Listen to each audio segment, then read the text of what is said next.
revenons sur la grande révélation de Matthieu chapitre. Regarde, c'est une grande révélation. Donc, à partir d'aujourd'hui, frères et sœurs, comprenons ceci. Un vrai chrétien n'est pas dans la tradition des hommes. Parce que la première caractéristique d'un chrétien, c'est qu'il n'est plus dans la tradition des hommes. Des anciens. Regardez les anciens. Chaque famille a les anciens, n'est-ce pas? Réalisons encore ce verset. Verset 2. Les pharisiens viennent. Pourquoi tes disciples? Vous et moi, nous sommes qui? Un disciple. Facebooker. Toi qui te dis disciple de Jésus-Christ et tu as le sapin de Noël à ta maison, tu n'es pas disciple. Pourquoi? Un vrai disciple se reconnaît par quoi? Il n'observe plus les traditions quoi? Des anciens. Chaque famille a des anciens. Il y a des fois, les anciens ont convoqué de réunions de famille. Les anciens faisaient les anciens. Chaque famille a des anciens. Chaque tribu a des anciens. Alors, au temps des Juifs, les pharisiens viennent, en fait, c'était un reproche. Que nous, on observe. On observe. Pourtant, Jérémie avait déjà dénoncé une tradition sur l'arbre de Noël en Jérémie chapitre 10 qu'on a vu tout à l'heure. Nous, on observe. Mais pourquoi toi, tes disciples? Donc, c'était un reproche.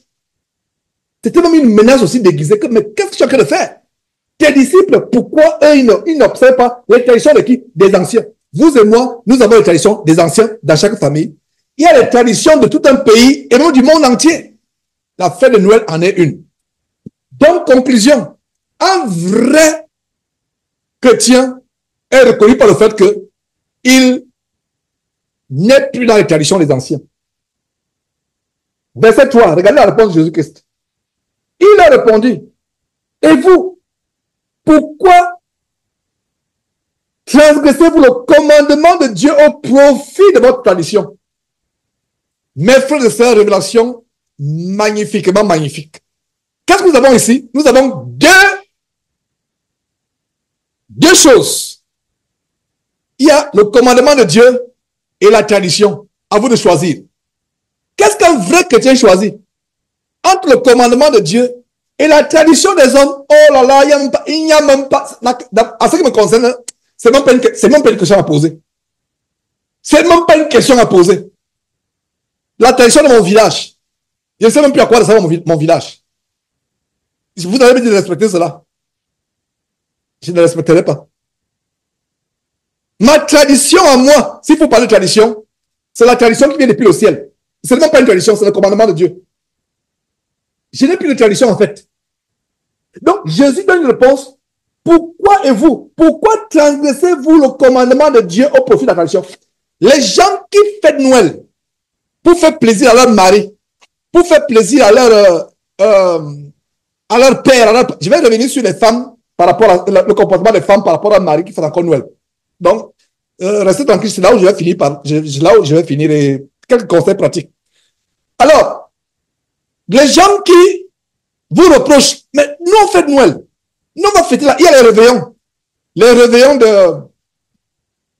de Saint-Sylvestre. Il y a une sœur qui m'a écrit, je n'ai pas eu le temps de répondre, qui disait que bon, on a fait, pendant que les mondains célébraient, moi j'avais fait un live justement avec les Facebookers, etc. J'avais mis le lien de live, les gens qui se connectent. Pendant qu'ils célébraient, je vais voir si par la volonté de Dieu on peut encore le faire. Nous faisons tout selon que Dieu l'a disposé, vouloir le faire. Mais c'est une très bonne idée, c'est une bonne idée justement. Alors, il y a deux choses. Nous avons d'un côté le commandement de Dieu. Nous avons de l'autre côté les traditions des hommes. Voilà la balance. Chrétiens du monde entier, écoutez-moi.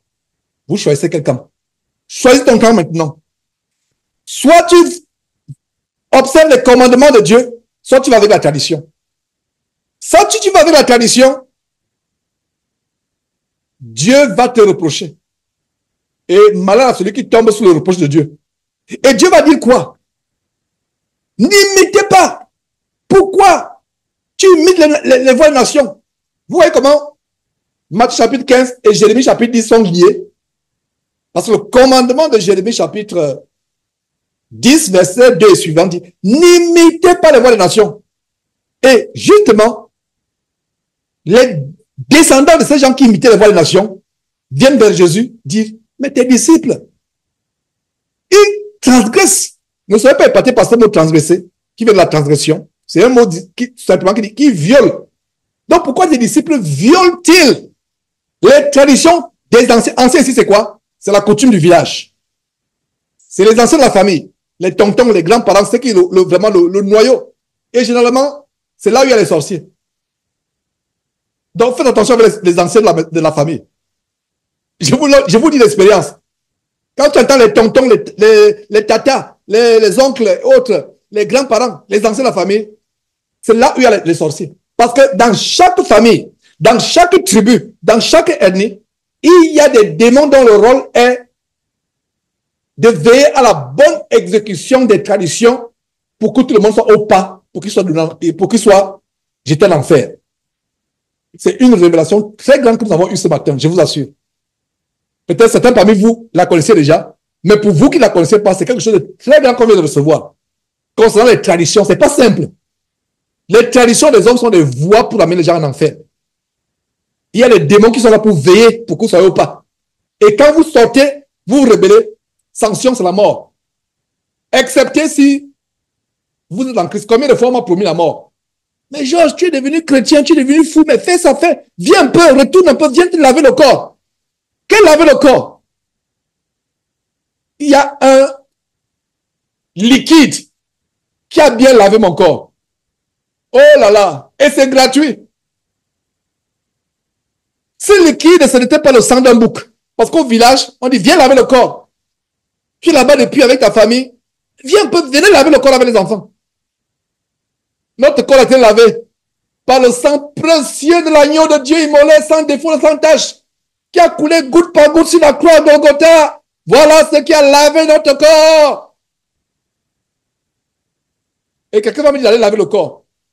Si c'est honnête, il dit, Georges, viens saillir le corps. Si c'est honnête. Il devait dire, non, Georges, on veut que toi et ta famille, venez au Cameroun, venez saillir le corps. Et nous, chrétiens, dont le corps a été lavé par le sang précieux de Jésus-Christ, si on va encore au village se mettre le sang des coqs sur la tête, oh là là, vous avez anéanti à jamais les bienfaits du sang de l'agneau qui a purifié. Je suis rempli de chair de poule au moment où je vous dis.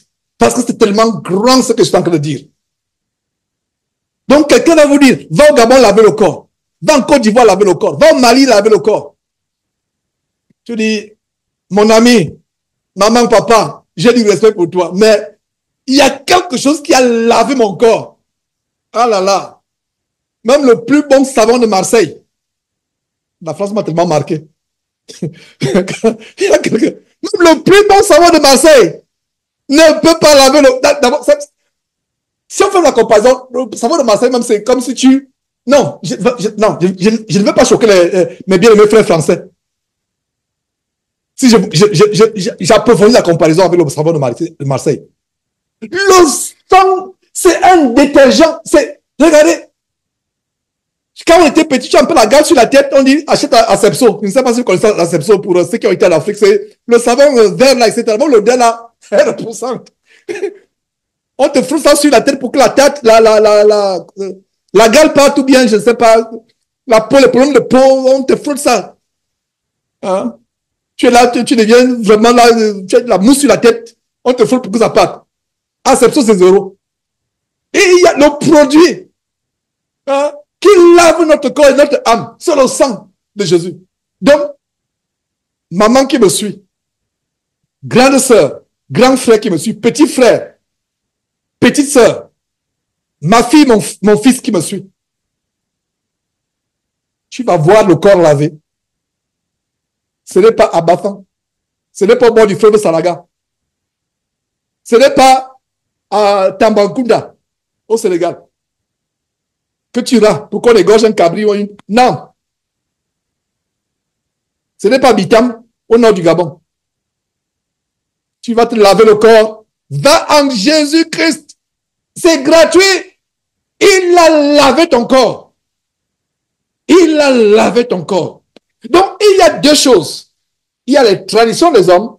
Il y a les traditions il y a les traditions des hommes, il y a la coutume, il y a excusez-moi, le commandement de Dieu. Donc, il y a la tradition, je reprends, il y a la tradition et les coutumes des hommes. D'un côté. De l'autre côté, il y a quoi? Les commandements de Dieu. Qu'est-ce qu'il faut choisir? Nous choisissons quoi? Les commandements de Dieu. Et un des commandements qui dit quoi? N'imitez pas justement quoi? Les traditions des hommes. Tout notre la tradition. N'imitez pas les traditions des hommes.